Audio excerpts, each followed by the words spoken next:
Hello student, मैं Mahendra sir आप सब लोगों का अपने यूट्यूब चैनल में स्वागत करता हूँ।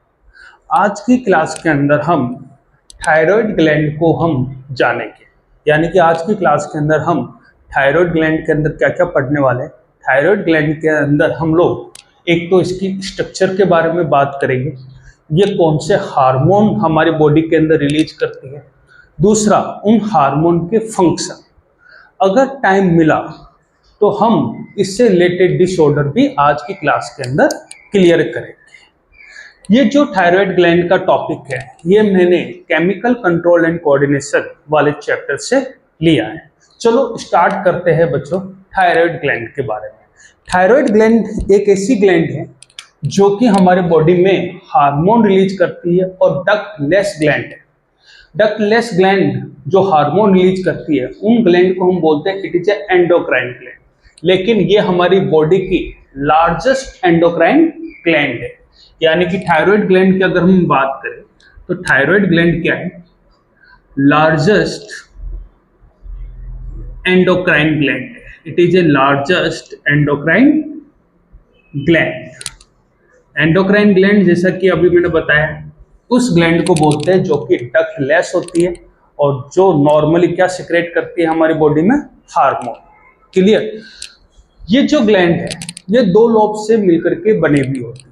क्लियर। यानी कि अगर हम बात करें इस ग्लैंड के बारे में तो ये ग्लैंड कितने लोब से मिलकर के बनी हुई है? It is composed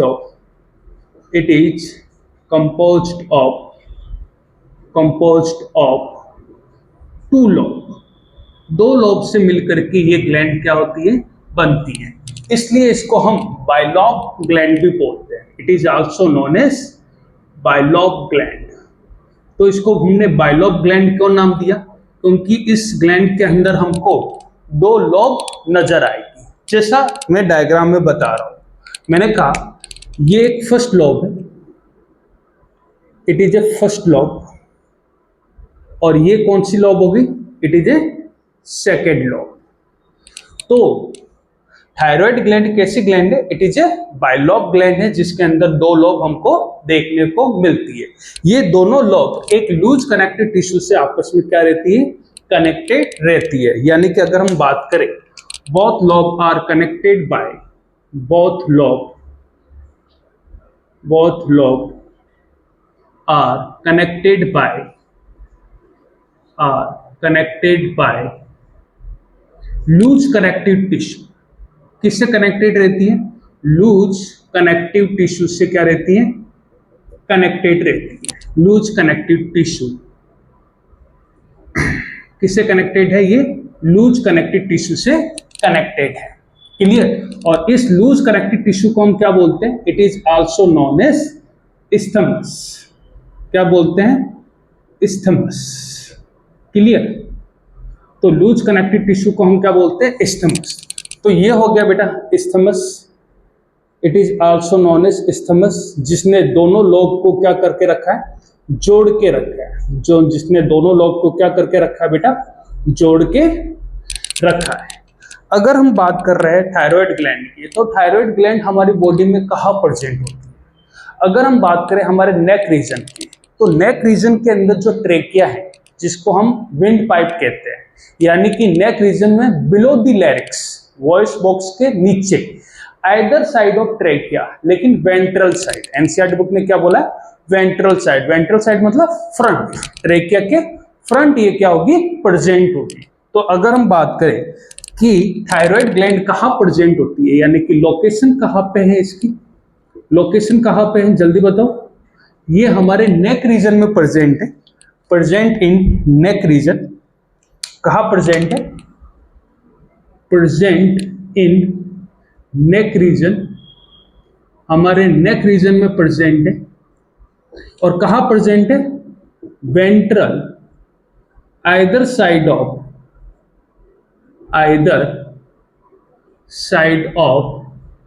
trachea. Trachea क्या होता है? हमारा विंड पाइप होता है। तो इसके वेंट्रल साइड दोनों तरफ क्या प्रेजेंट होगी, ये थायराइड ग्लैंड प्रेजेंट होगी। अगर हम बात कर रहे हैं थायराइड ग्लैंड की स्ट्रक्चर के बारे में, तो स्ट्रक्चर को जानने के लिए हमको थायराइड ग्लैंड को क्या करना पड़ेगा, कट करना पड़ेगा, यानी कि उसका टीएस देखना पड़ेगा। यानी कि अगर मैंने थायराइड ग्लैंड को यहां से कट किया है, यानी कि टीएस इसका कट किया है, तो मुझे इंटरनल स्ट्रक्चर दिखाई देगी ना। क्लियर? तो हम अब बात कर रहे हैं बेटा internal structure of thyroid gland की। किसके बारे में बात कर रहे हैं? Internal structure of thyroid gland. Internal structure of thyroid gland. Thyroid gland की इंटरनल स्ट्रक्चर के बारे में हम लोग बात कर रहे हैं, यानी कि इसका हम लोग क्या देखने वाले हैं? टीएस देखने वाले हैं। यानी कि अगर मैंने थायराइड ग्लैंड को कट किया तो इनके अंदर, थायराइड ग्लैंड के अंदर 3 मेन चीजें होती हैं। कौन कौन सी? पहले हमारी जो थायराइड ग्लैंड होती है मेनी फॉलिकल्स की बनी हुई होती है। फॉलिकल्स क्या होती है? एक होलो स्पेरिकल स्ट्रक्चर होती है। क्लियर? होलो स्पेरिकल स्ट्रक्चर को हम नॉर्मली फॉलिकल्स बोलते हैं। क्लियर? तो ये किसकी बनी हुई है? It is made up of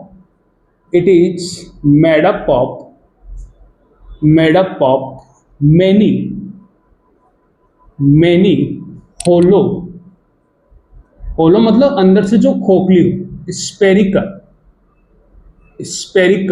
structure, और उसको हम क्या बोलते हैं? स्ट्रक्चर इज नॉन एज, उसको हम क्या बोलते हैं बेटा? Is known as follicles. तो काफी सारे फॉलिकल्स हमको देखने को मिलेगी इनसाइड थायराइड ग्लैंड। दूसरा पार्ट होता है इसका बेटा स्ट्रोमल टिश्यू। स्ट्रोमल टिश्यू जो होता है वो एक टाइप का लूज कनेक्टिव टिश्यू है। स्ट्रोमल टिश्यू एक टाइप का क्या हो गया? लूज कनेक्टिव टिश्यू हो गया। Connective tissue. क्लियर? कैसा टिश्यू है? स्ट्रोमल टिश्यू एक टाइप का लूज कनेक्टिव टिश्यू है। इसके अलावा अगर मैं बात करूं, थायराइड ग्लैंड पर भी एक प्रोटेक्टिव कवरिंग होगी। इसके प्रोटेक्टिंग कवरिंग को बोलते हैं बेटा कैप्सूल। क्लियर? तो इसकी प्रोटेक्टिंग कवरिंग को हम क्या बोलते हैं? कैप्सूल। कैप्सूल जो है वो किसकी बनी हुई होती है? कैप्सूल फाइब्रस कनेक्टिव टिश्यू की बनी हुई होती है। ये किसकी बनी हुई होती है? It is made up of fibrous connective tissue. ये किसकी बनी हुई है? Made up of fibrous connective tissue. Fibrous connective tissue से क्या होती है? इसकी कवरिंग बनी हुई होती है। तो ये तीनों चीजें मिल करके थायराइड ग्लैंड की इंटरनल स्ट्रक्चर बनाते हैं। एक बार इसका स्क्रीनशॉट ले लो, फिर हम इंटरनल स्ट्रक्चर के बारे में डिस्कस करेंगे डायग्रामेटिकली। फटाफट इसका स्क्रीनशॉट ले लो।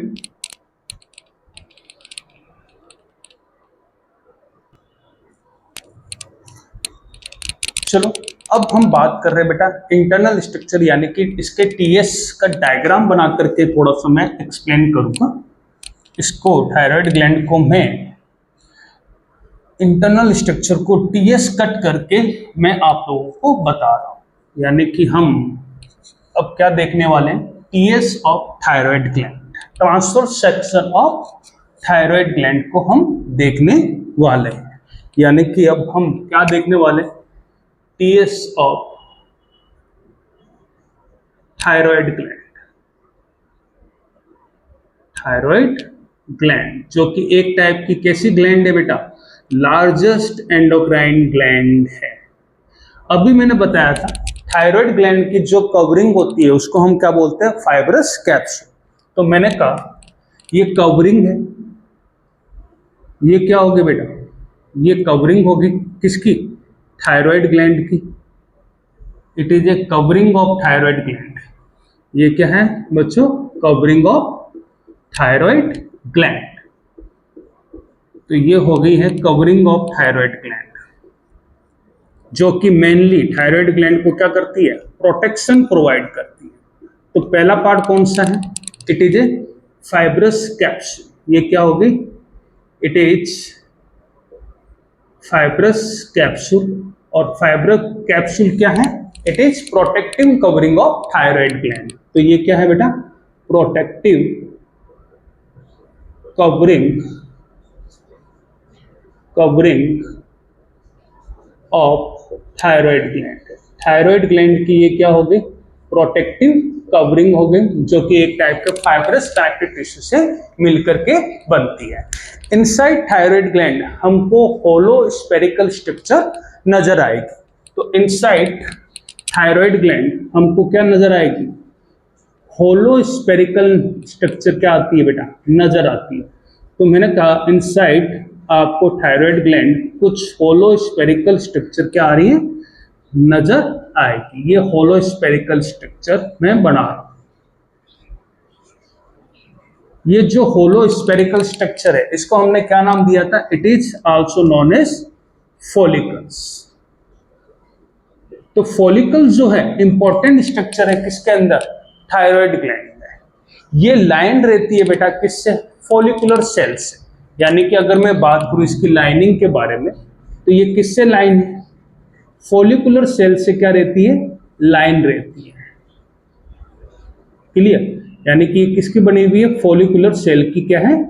बनी हुई होती है।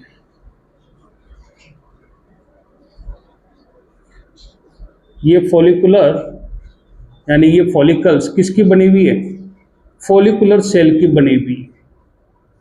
ये कुछ फॉलिकुलर सेल में बना रहा हूं।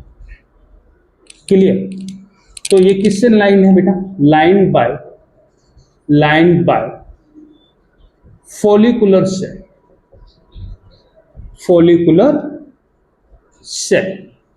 फॉलिकुलर सेल जो है एक टाइप की सिंपल क्यूबॉइडल एपिथेलियम है। यानी कि सिंपल क्यूबॉइडल एपिथेलियम हमने शेप के नाम पर दिया। क्लियर? यानी कि ये कैसी शेप की होती है? स्क्वायर शेप की होती है। यानी कि ये कैसी सेल है? Follicular cell. Simple cuboidal epithelium है। Simple cuboidal epithelium. हम लोगों को मालूम है एपिथेलियम को हमने शेप के बेस पर तीन टाइप के अंदर डिवाइड किया हुआ है। एक होती है simple squamous epithelium. Simple squamous epithelium उसको बोलते हैं जिसके अंदर जो सेल होती है वो कैसी होती है? फ्लैट होती है। क्लियर? एक होती है simple columnar epithelium. Columnar epithelium में जो सेल होती है वो कैसी होती है? टॉल होती है। और एक है बेटा सिंपल क्यूबॉइडल एपिथेलियम। यानी कि ऐसी सेल, इनकी सेल कैसी होती है? स्क्वायर शेप में होती है। तो ये सारी की सारी सिंपल क्यूबॉइडल एपिथेलियम ये क्या है? ये फॉलिकुलर सेल है। ये क्या होगी? ये होगी फॉलिकुलर सेल। तो ये जो फॉलिकुलर सेल है यही एक्चुअली क्या रिलीज करेगी? थायराइड हार्मोन क्या करती है? रिलीज करती है। तो ये फॉलिकुलर सेल क्या रिलीज करती है बेटा? थायराइड हार्मोन क्या करती है? रिलीज करती है। यानी कि अगर हम बात करें फॉलिकुलर सेल की तो ये क्या रिलीज करती है? Released thyroid hormone. ये कौन सा हार्मोन रिलीज करती है? थायराइड हार्मोन रिलीज करती है। थायराइड हार्मोन दो टाइप के होते हैं। एक होता है T3 और एक होता है T4। T3 एंड T4 के बीच में डिफरेंस क्या है वो हम बाद में देखेंगे।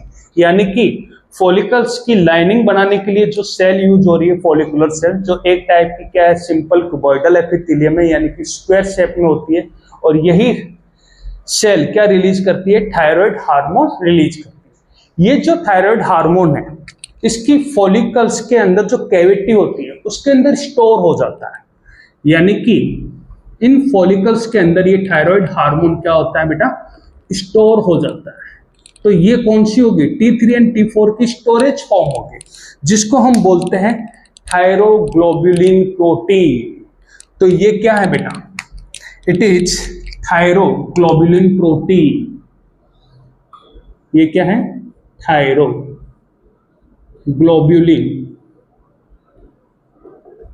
प्रोटीन। और ये थायरोग्लोबुलिन प्रोटीन क्या है? Storage form of thyroid hormone. तो ये थायरोग्लोबुलिन प्रोटीन क्या है? Storage form of thyroid hormone. Thyroid hormone की क्या है बेटा? स्टोरेज फॉर्म होती है लेकिन इनएक्टिव। इनएक्टिव कौन बोला मैंने? यानी कि जब कभी भी बॉडी को थायराइड हार्मोन यानी T3 एंड T4 की जरूरत होगी तो ये थायरोग्लोबुलिन प्रोटीन टूटेगा और हमारी बॉडी में T3 एंड T4 बनना स्टार्ट हो जाएगा। क्लियर? यानी कि T3 एंड T4 को इनएक्टिव फॉर्म में इन कैविटी के अंदर क्या कर दिया जाता है? स्टोर कर दिया जाता है। इसके अलावा सेकंड पार्ट कौन सा है बेटा? Stromal tissue. थर्ड पार्ट कौन सा हो गया? स्ट्रोमल टिश्यू, जो कि एक टाइप का क्या है? लूज कनेक्टिव टिश्यू है। तो इन फॉलिकल्स के बाहर क्या प्रेजेंट होगा? एक स्ट्रोमल टिश्यू प्रेजेंट होगा, यानी कि लूज कनेक्टिव टिश्यू क्या होगा? प्रेजेंट होगा। इन फॉलिकल्स के बाहर आपको क्या देखने को मिलेगा? लूज कनेक्टिव टिश्यू, जिसको हम क्या बोलते हैं? स्ट्रोमल टिश्यू बोलते हैं। It is also known as stromal tissue.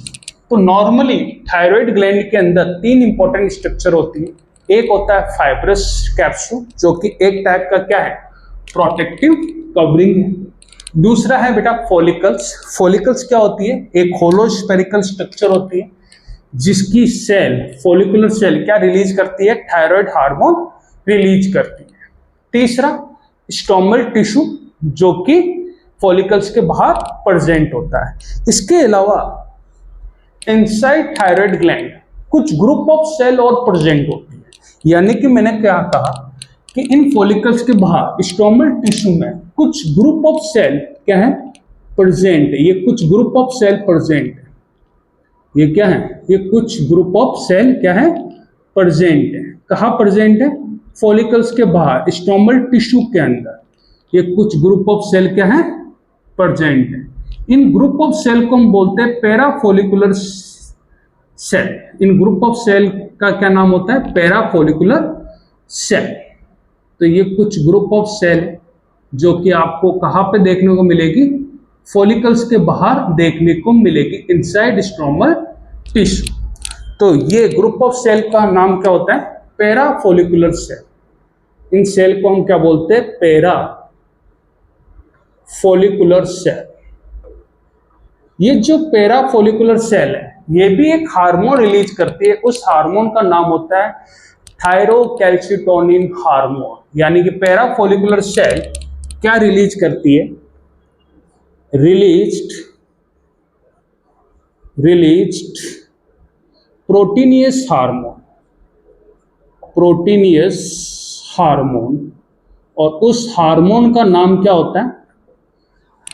Thyrocalcitonin hormone. क्या नाम होता है बेटा?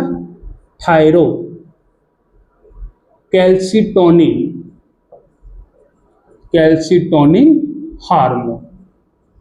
इसको शॉर्ट के अंदर हम टीसीटी हार्मोन भी बोलते हैं। It is also known as TCT hormone. तो पैराफोलिकुलर सेल रिलीज करती है प्रोटीनियस हार्मोन, जिसको हम क्या बोलते हैं? Thyrocalcitonin hormone. ये थायरोकैल्सिटोनिन हार्मोन हमारी बॉडी में करता क्या है? ये ब्लड लेवल को क्या कर देता है? डिक्रीज कर देता है। यानी कि अगर हम बात करें इसके फंक्शन के बारे में कि थायरोकैल्सिटोनिन हार्मोन फंक्शन क्या करता है?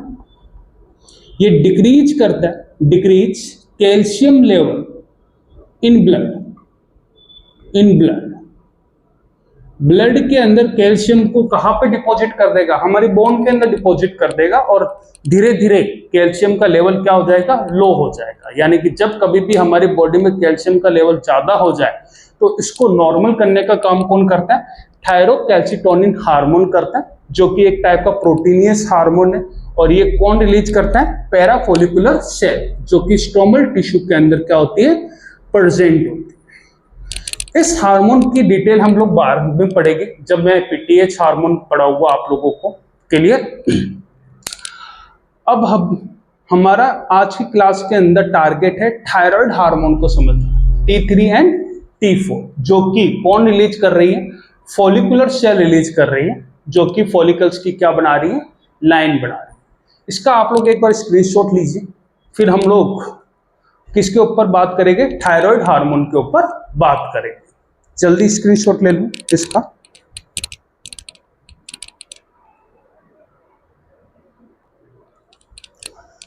चलो बच्चों, हमारा ध्यान अब इसके ऊपर होगा? थायराइड हार्मोन पर होगा, जो कि कौन रिलीज कर रही है? फॉलिकुलर सेल क्या कर रही है? रिलीज कर रही है। Clear?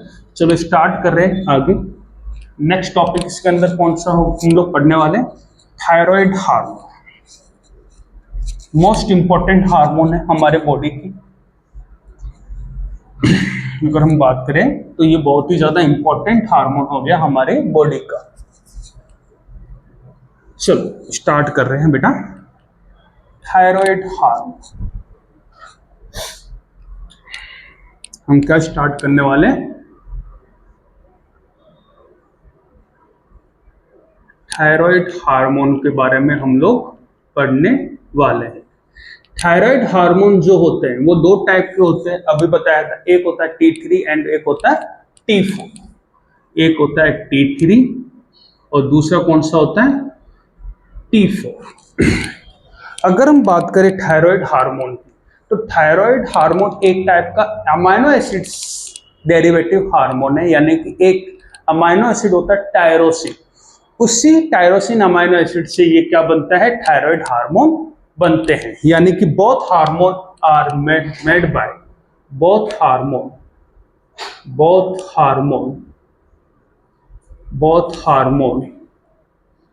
Are made up of tyrosine amino acid. कौन सा अमाइनो एसिड यूज हो रहा है? Tyrosine amino acid. इसके अलावा आयोडीन भी क्या होता है? यूज होता है। यानी टायरोसिन अमाइनो एसिड के साथ में आयोडीन को जोड़ दिया जाता है और हमारी बॉडी में कौन सा हार्मोन बनता है? थायराइड हार्मोन का फॉर्मेशन होता है। यानी कि अगर मैं बात करूं थायराइड हार्मोन की, तो थायराइड हार्मोन रिलीज कौन करता है? Released by follicular cell. Released by follicular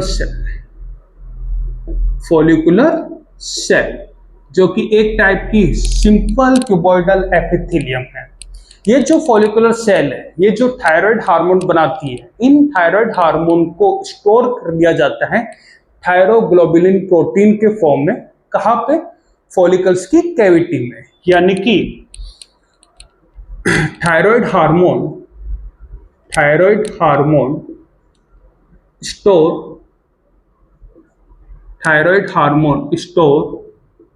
in follicle cavity in the form of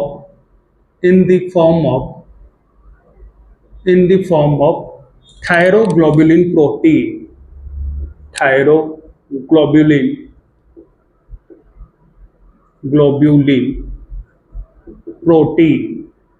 बच्चों, हमारी बॉडी में जो भी हार्मोन बनता है वो कभी भी स्टोर नहीं होता, सिर्फ थायराइड हार्मोन को छोड़कर।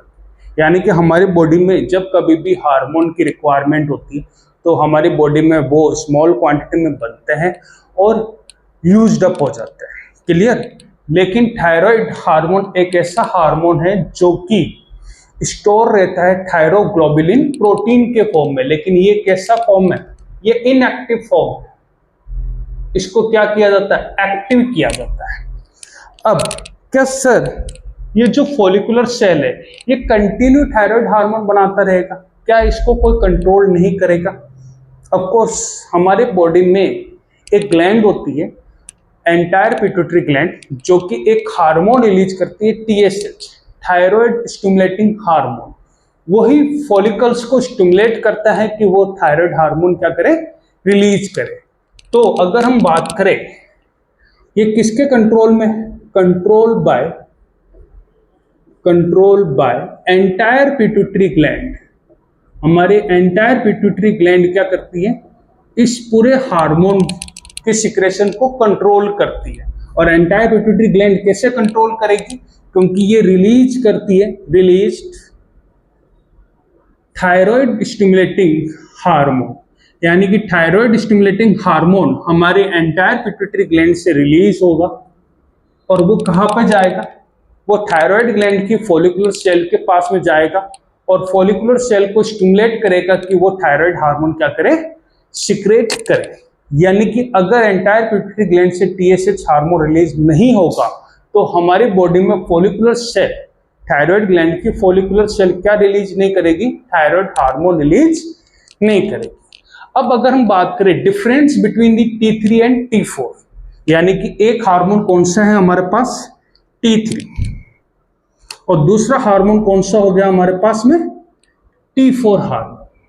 अगर T3 एंड T4 हार्मोन की बात करें तो T3 का पूरा नाम होता है ट्राई आइडोथायरोक्सिन हार्मोन। इसको हम क्या बोल सकते हैं? Try आइडो thyroxine hormone. अगर हम बात करें T4 की, तो T4 को हम बोलते हैं tetra iodothyroxine hormone. It is also known as tetra thyroxine tetra iodo thyroxine hormone भी इसको हम बोलते हैं। अब सुनो, अगर मैं बात करूं, फॉलिकुलर सेल ये दोनों हार्मोन रिलीज करती है, यानी कि T3 हार्मोन भी रिलीज करेगी और T4 हार्मोन भी रिलीज करेगी। लेकिन मोस्ट अमाउंट के अंदर अगर हम बात करें तो T4 हार्मोन सबसे ज्यादा क्या करती है, रिलीज करती है, और ये कम अमाउंट में रिलीज करती है, यानी कि ये रिलीज होता है लेस अमाउंट में, रिलीज्ड लेस अमाउंट के अंदर।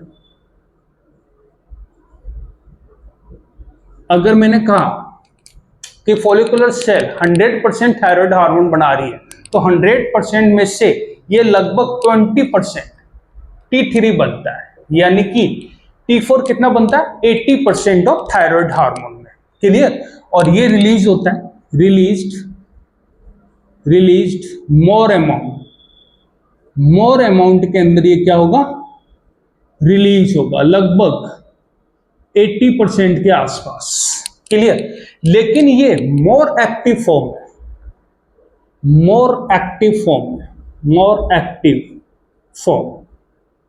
ये क्या होती है बेटा, T4 लेस एक्टिव फॉर्म में मींस ज्यादा फंक्शन कौन अच्छे से करती है, मोर पोटेंट हार्मोन कौन सा है, T3।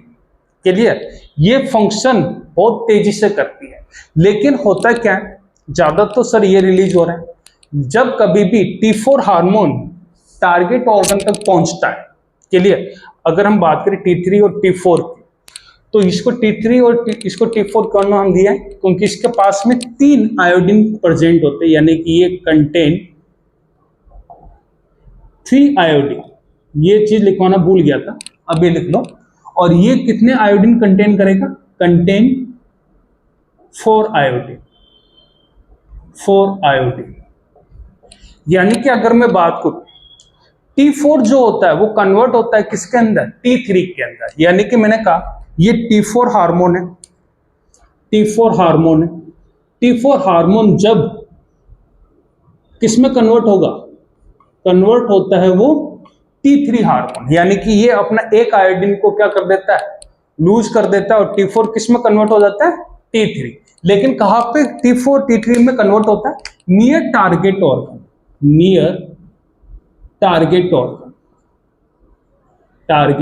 ऑर्गन या टारगेट सेल, टारगेट ऑर्गन। जैसे कि अगर मैं बात करूं लीवर।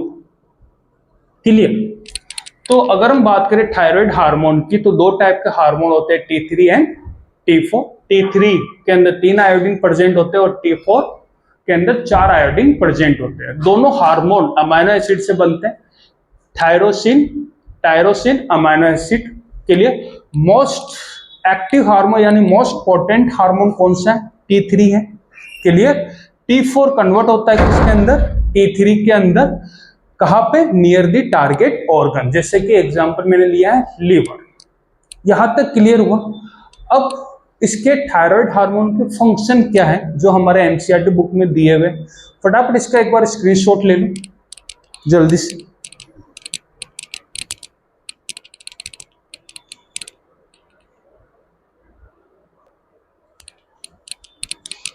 जल्दी से 4 या 5 फंक्शन जो दिए हुए एनसीईआरटी बुक में उसको देख लेते हैं फटाफट, थायराइड हार्मोन के फंक्शन के बारे में। यानी कि हम लोग नेक्स्ट टॉपिक कौन सा पढ़ने वाले हैं, function of thyroid hormone. Next topic कौन सा पढ़ने वाले हैं, फंक्शन ऑफ थायराइड हार्मोन। चलो स्टार्ट कर रहे हैं। हम लोग क्या स्टार्ट कर रहे हैं, function of thyroid hormone. Thyroid hormone का हमारे बॉडी में फंक्शन क्या है, सुनो।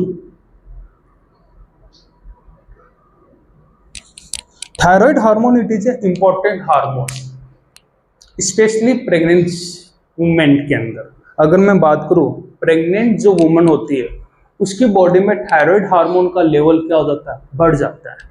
थायराइड हार्मोन एसेंशियल है डेवलपमेंट एंड ग्रोथ के लिए, किसके बेटा, फीटल की। क्लियर, यानी कि जो फीटस होता है उसकी ग्रोथ एंड डेवलपमेंट के लिए मोस्ट इंपॉर्टेंट हार्मोन कौन सा होता है, थायराइड हार्मोन। इसी वजह से प्रेगनेंसी के टाइम थायराइड हार्मोन का लेवल क्या हो जाता है, बढ़ जाता है। यानी कि अगर मैं इसके मेन फंक्शन की बात करूं तो ये ग्रोथ हार्मोन की तरह काम करता है, लेकिन तीनों चीजों। क्लियर, यानी कि पहला फंक्शन अगर हम बात करें थायराइड हार्मोन की, तो वर्क एस ग्रोथ हार्मोन। जैसे अगर मैं बात करूं फिजिकल ग्रोथ के लिए भी जरूरी है, फिजिकल ग्रोथ के लिए जरूरी होता है। क्लियर, मेंटल ग्रोथ के लिए भी जरूरी है। इसके अलावा सेक्सुअल ग्रोथ के लिए भी ये क्या होता है बेटा, जरूरी होता है, सेक्सुअल ग्रोथ। तो ये वर्क करता है ऐसे ग्रोथ हार्मोन, यानी कि फिजिकल ग्रोथ, सेक्सुअल ग्रोथ और मेंटल ग्रोथ, इन तीनों ग्रोथ के लिए थायराइड हार्मोन की क्या होती है, जरूरत है हमारी बॉडी के अंदर। दूसरा होता है ये कंट्रोल करता है हमारे बीएमआर को, यानी कि रेगुलेशन ऑफ बीएमआर का फुल फॉर्म क्या होती है, बेसल मेटाबॉलिक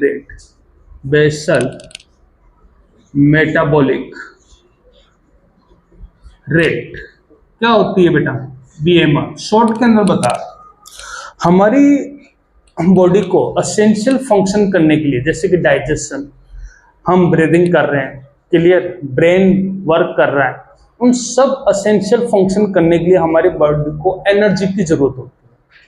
वो सफिशिएंट एनर्जी हमारी बॉडी बना सके, उस सफिशिएंट एनर्जी को हम क्या बोलते हैं, बीएमआर बोलते हैं। तो बीएमआर को कंट्रोल कौन करता है, थायराइड हार्मोन। यानी कि अगर मैं बात करूं थायराइड हार्मोन कम या ज्यादा हो जाए तो बीएमआर क्या हो जाएगी, बेसल मेटाबॉलिक रेट क्या हो जाएगी, कम या ज्यादा हो जाएगी। उसको कंट्रोल कौन करता है, थायराइड हार्मोन कंट्रोल करता है।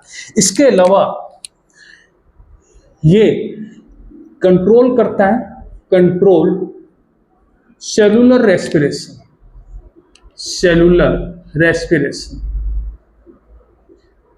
रेस्पिरेशन मतलब एटीपी के फॉर्मेशन में ये इंपॉर्टेंट रोल होता है।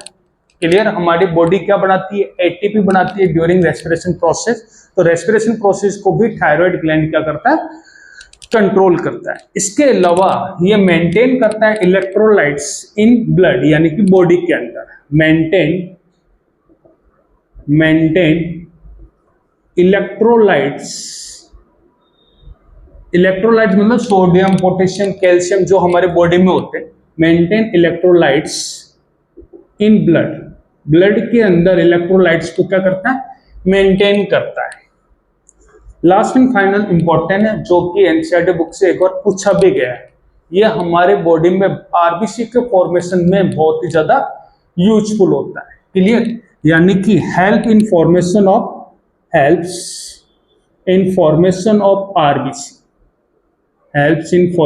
Of RBC. तो ये कुछ फंक्शन है, 5 फंक्शन है जो कि आपके एनसीईआरटी बुक में दिए हुए हैं। तो ये सारे अपने आप में क्या हो जाएंगे, इंपॉर्टेंट फंक्शन हो जाएंगे। थायराइड हार्मोन से रिलेटेड कुछ डिसऑर्डर भी हमको एनसीईआरटी बुक में देखने को मिलते हैं, वो हम नेक्स्ट क्लास के अंदर कभी शॉर्ट के अंदर एक वीडियो बना करके मैं थायराइड ग्लैंड से रिलेटेड जितने भी डिसऑर्डर है वो सारे डिसऑर्डर आप लोगों को करवा दूंगा। Thank you everyone, bye.